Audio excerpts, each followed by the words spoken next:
కార్తీక పురాణం 29వ అధ్యాయం ద్వాదశి పారణ మహత్యము. విష్ణు చక్రం అదృశ్యమైన తరువాత అంబరీషుడు పాపరహితుడైన దూర్వాస మునీంద్రునికి సాష్టాంగ నమస్కారము చేసిన తదుపరి, మునివర్య, పాపకుప్పంలో పడుతున్న గృహస్థుడినైన నన్ను క్షమించి నా అతిథి సత్కారాలు స్వీకరించుము. మీరు తిరిగి నా గృహానికి రావడం వలన నేను రక్షింపబడ్డాను. నన్ను మీరు రక్షించటానికే తిరిగి వచ్చారు. లోకాన్నంతటినీ భయపెట్టే మీకు భయం ఎక్కడిది? భయం అనే వంకతో నన్ను రక్షించటానికే మళ్ళీ మా గృహమునకు మీరు వెంచేసితిరి. మరలా దర్శనమిచ్చి ప్రాణదానం చేశారు అంటున్న అంబరీషుణ్ణి దూర్వాస మునీంద్రుడు ఆలింగనం చేసుకొని ఆనందంతో, ఓ రాజా, ప్రాణదాత తండ్రి అనబడతాడు. నీవు నా ప్రాణాలు రక్షించావు కనుక నీవు నాకు తండ్రివి. నీకు నేను నమస్కరిస్తే నీకు కష్టాలు కలుగుతాయి కాబట్టి నీకు నమస్కరించకూడదు. నీకు శ్రమ పెట్టినందుకు తగిన ఫలితం అనుభవించాను. నా కష్టాన్ని బ్రాహ్మణ వ్యక్తిత్వం గల నీవు తీర్చావు. నీతో నిస్సంశయంగా భోజనం చేస్తాను అని అతనితో కలిసి భోజనం చేశాడు.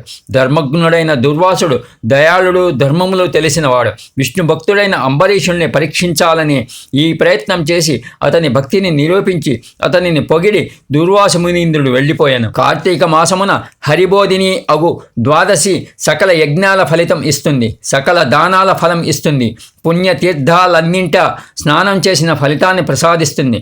కార్తీక శుద్ధ ఏకాదశి నాడు ఉపవాసం ఉండి రాత్రి జాగారం చేసి ద్వాదశి నాడు బ్రాహ్మణులకు దానాలు చేసి భక్తితో పారణ చేసినట్లయితే అతని సకల పాపాలు హరిస్తాయి. కార్తీకంలో శుక్లపక్షంలో విష్ణువల్లభ అయిన ద్వాదశి కొంచెం ఉన్న ఉత్తమ లోకాలు పొందగోరే విష్ణు భక్తులు ద్వాదశిని విడవకుండా పారాయణ చేయాలి. కార్తీక శుద్ధ ద్వాదశి నాడు చేసిన దానం పారణ మహాఫలం ఇస్తుంది.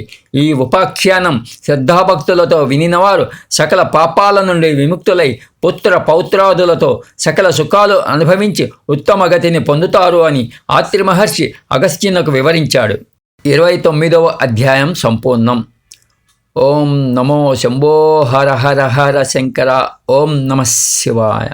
ఓం శ్రీ విష్ణవే నమః.